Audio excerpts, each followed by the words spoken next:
tudo bem? Vitor Ramos por aqui. Quero trazer um conteúdo introdutório para vocês sobre arquitetura e gestão da informação.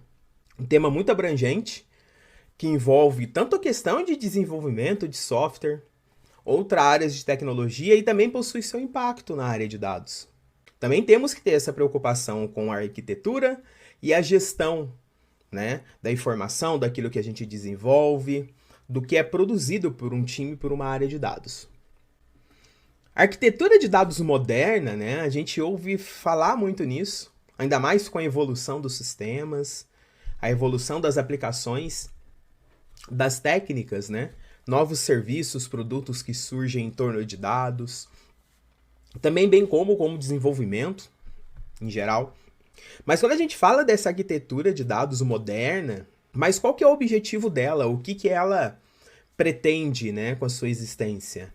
Ela precisa responder alguns questionamentos que são muito importantes para o negócio, para a área técnica, para o porquê do que ela existe, né? Primeiro, o que houve, o que aconteceu. Então, essa arquitetura ela permite, como a gente já viu em outros conteúdos, né, ciclo de vida de dados, desde que o dado entra na companhia até onde ele é consumido, utilizado, seja na visualização, seja na aplicação, né, ou até mesmo em aprendizado de máquina ou inteligência artificial. É importante que esse dado responda o que aconteceu, o que houve. Então, o dado é utilizado para gerar insights e entendimento, gerar ideia, trazer valor. Então, o dado precisa responder o que houve, né? E quando a gente fala o que houve, é numa visão de descrever, né? Eles precisam explicar o acontecimento. E mais, indo um pouco mais além, é uma questão do que houve e o que aconteceu é o que passou. Então, é uma visão sobre o dado de forma descritiva, que ele explica, descreve algo, e é uma visão no passado, né? Então é como a gente olhar, a gente está dirigindo, a gente olha no retrovisor do carro para ver o que passou, o que está atrás do carro, né? Então é uma visão passada, é uma visão do que aconteceu. Então essa análise de dados, essa visão descritiva, ela traz essa possibilidade de a gente entender os acontecimentos, avaliar, né? Isso na nossa rotina é muito comum, por exemplo, histórico de vendas, qual é o produto que mais vende, né? O que tem mais em estoque, qual que é o post, qual que é a publicação que teve mais curtida, mais engajamento. Então a gente tem essa avaliação, a gente descreve o que ocorreu baseado em dados que passaram, né? Baseado no passado, é como a gente olhar o retrovisor. Então é importante resposta a esse tipo de questionamento, né? E uma outra questão também, por que aconteceu dessa forma? Então, quando a gente olha o dado, olha no retrovisor do carro, a gente tem uma percepção também, a possibilidade do quê? Ué, eu estou vendo aqui, nossa, vou dar um exemplo super hipotético aqui. Estou fazendo uma viagem de São Paulo a Minas Gerais. Tem um posto que eu sempre paro que é no meio do caminho, né? Vamos supor uma viagem de 4 horas. Aquele posto está localizado 2 horas no caminho. Então, sempre que eu viajo, quando eu estou indo para Minas Gerais e eu vejo aquele posto, né? Ou seja, eu paro naquele posto ou eu vejo aquele posto no retrovisor, eu sempre tenho a seguinte resposta. O que aconteceu nesse caso? Eu sei que eu estou na metade do caminho. Então, eu consigo explicar baseado em dados, né? Nessa minha trajetória que eu já passei, nessa metade da viagem, porque aquele posto me traz a informação que eu estou no meio do caminho, e eu consigo prever, opa, ainda falta somente metade, falta aí mais 2 horas para eu chegar no meu destino. Então, é importante com esses dados, esse histórico, eu também ter ações para entender o porquê aconteceu, né? Por que aconteceu aquele volume de vendas, que aqui entra muito o prescritivo.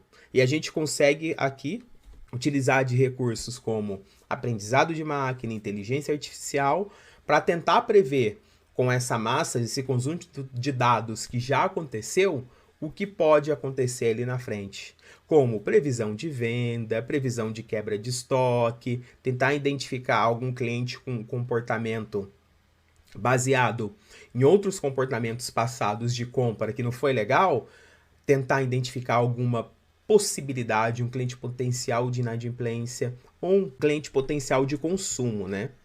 Então, toda a parte técnica de arquitetura de dados, arquitetura da informação, quando a gente vem para o nosso universo de dados, é importante para a gente ter essa visão descritiva, descrever o que aconteceu, ter insights, e prescritiva, tentar identificar ações futuras ou acontecimentos futuros, né?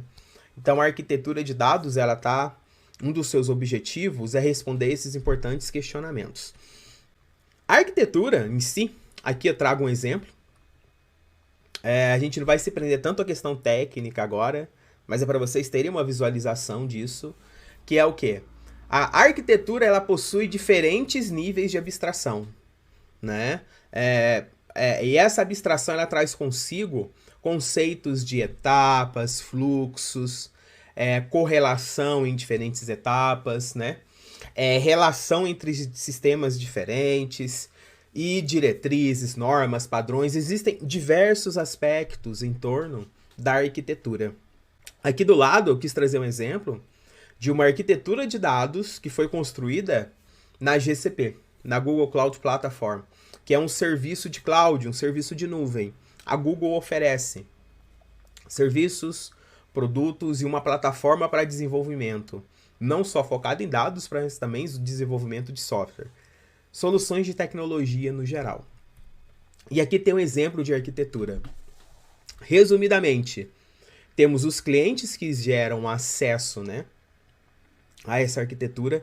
E essa arquitetura é o quê? É uma arquitetura de uma agência de viagem, que ela quer entregar uma experiência para o cliente poder realizar compras de passagens de uma forma para um grande volume de cliente, é uma grande empresa aqui no caso, e ela quer gerar essa experiência do cliente comprar sua passagem, ter a entrega da sua passagem, ele sair satisfeito com esse uso do sistema. E essa arquitetura, ela gera diversos dados e ela tem diversas ferramentas, produtos e serviços. A gente tem uma visão dos clientes, que o cliente pode acessar por telefone e por celular. E eu também tenho uma questão de outras aplicações ou sistemas de parceiros ou outras máquinas que estão espalhadas em diferentes locais ou sedes da empresa, né, que é o que a gente chama de on-premise, são aquelas estruturas físicas. São várias máquinas, um conjunto de máquina. E a gente tem também banco de dados de parceiros, né? A minha agência de viagem pode ter parceria com diversas outras agências que vendem passagens de avião ou passagem de ônibus. Enfim, eu posso consumir de dados de outros parceiros. Então, a entrada de dados, ela vem de diferentes fontes, não só do nosso cliente, mas do nosso parceiro, ou até mesmo o consumo de outros sistemas ou máquinas que existem dentro da empresa. Então, o primeiro desafio é o quê? É conectar essas diferentes fontes à infraestrutura da nuvem para utilizar os serviços, né?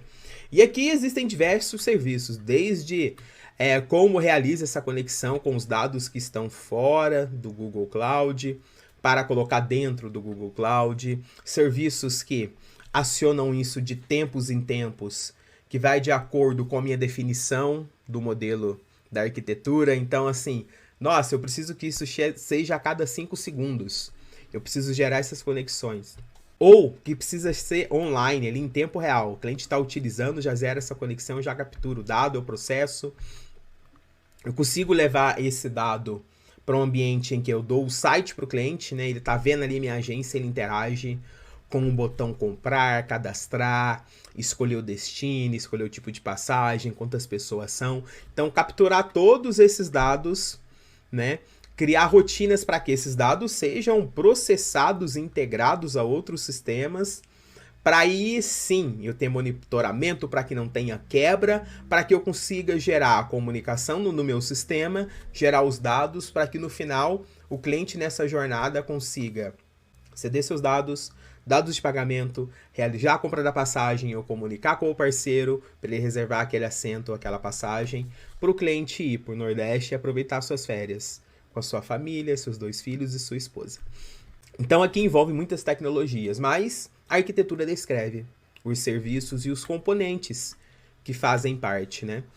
E essa arquitetura é só um exemplo. Você pode encontrar algo similar em outros serviços de nuvem, como Microsoft Azure, AWS, e até mesmo esses serviços em forma local dentro da empresa, né? Sem utilizar uma infraestrutura da nuvem. Mas a nuvem traz benefícios, serviços mais fáceis de realizar a gestão, de escalonar, evita um grande investimento em recurso. Mas aí são detalhes para um outro conteúdo. Mas está aqui um exemplo de uma arquitetura e o porquê que ela existe, né? E como ela descreve os diferentes serviços que existem nesse caso de uma agência de viagem. Que ela quer garantir a experiência do cliente, conexão com seus parceiros, para que ele possa acessar a sua página, seu site, seu aplicativo e realizar a compra da sua passagem. Esse é o produto. Essa é a entrega de valor que a empresa quer dar para o cliente. E precisa ter uma arquitetura de dados, de software atrás, para que isso funcione. E quando a gente fala também, a gestão da informação, né, ela tem um papel importante, porque ela, por definição, o que é a gestão da informação? Ela é uma área multidisciplinar. Então, assim, não é só time de dados ou time de desenvolvimento. Né? Informação pode ser a questão jurídica de documentos, é tudo aquilo que envolve conhecimento, envolve informação, envolve dados, seja físico, seja digital. E dentro dessa gestão, dessa informação, como ela é multidisciplinar, envolve diversos times, ela precisa ter uma rotina de processamento, de armazenamento, como eu classifico essas informações, eu preciso identificar com quem que eu compartilho, se ela é física, digital. Então existe todo um cuidado e processos, né, para a informação como um todo. E uma política de gestão dessa informação, que garante que os dados cheguem às pessoas certas. Né? A gente já falou em alguns outros conteúdos sobre disponibilidade de dado. Né? O dado entra, é tratado, é manipulado, gera valor, mas ele chega a quem? Ele está chegando a quem deve chegar? Ou ele nem está chegando, ou está sendo utilizado da maneira errada, né? Então é importante. E garantir que seja sem erro e não tenha integridade, privacidade, segurança, né? Com relação a essa gestão da informação. Então é uma área muito ampla e multidisciplinar. Quando a gente tenta entender, tem vários aspectos envolvidos na gestão da informação, quero trazer alguns aqui, que é importante relatar e a gente refletir, como o quê? Garantir controle e qualidade do código. Então, é importante eu cuidar do meu código, seja para o código de time de dados, ou desenvolvimento, ou outras áreas na empresa, porque eu preciso ter controle de qualidade para que esses códigos tenham uma boa manutenção, uma boa atualização, que eu consiga replicar. Eu preciso ter a arquitetura bem definida, como a gente viu a arquitetura anterior. É importante a gente ter essa definição, porque a arquitetura precisa conversar com os objetivos de negócio, executar os objetivos da empresa. Então é muito importante esse cuidado com a arquitetura, a qualidade dos projetos, porque os projetos precisam ter essa qualidade por uma questão de documentação. Amanhã meu time muda, vem alguém novo, como que ele vai lidar com esse projeto? Ou eu preciso expandir o time e replicar esse projeto em outras áreas, em outras unidades. Eu preciso documentar bem esse projeto, né? É muito importante. Requisitos, preciso levantar o que é necessário, porque envolve recurso. Recurso é investimento, né? É valor disponibilizado pela empresa. Recursos geram inovação. Bons requisitos geram boas construções de software, de serviço, de arquitetura, de produtos de dado. Então, é um aspecto relevante. Então, são pontos importantes. Outros pontos também, a transformação digital dos negócios. Então, os negócios estão passando por uma transformação. A evolução digital está impactando em modelos de negócio que era tradicional, ou modelos de negócios que estão nascendo nessa era. Então, essa transformação, toda essa mudança impacta. Então, gera informação. Lembra que eu falei que é multidisciplinar? Não é só o código. Também é o fator humano, são outras áreas que geram conhecimento, que geram informação de todos os tipos, seja físico ou digital. A infraestrutura distribuída, né, de software, é importante eu pensar que infraestrutura eu possuo de equipamentos, serviços, é nuvem, não é nuvem. como que eu olho segurança, disponibilidade e vários outros requisitos, né? Quando a gente se fala em infraestrutura. Também é um ponto de atenção, é importante. Computação em nuvem, eu adoto, não vou adotar? Hoje a maioria das empresas adotam por uma questão de estratégia, porque ela possibilita escalonar os negócios, né? Possibilita aumentar a minha infraestrutura ou diminuir a qualquer momento e acesso a serviços que são mais fáceis de se gerenciar, né? Então, ela traz essa possibilidade de inovação e possibilidade de, em vez de eu investir milhões para montar uma sala com um monte de máquina e começar a trabalhar com baixa demanda, mas com uma expectativa dali 2 anos minha base de cliente crescer, aí eu vou ter o retorno do meu investimento.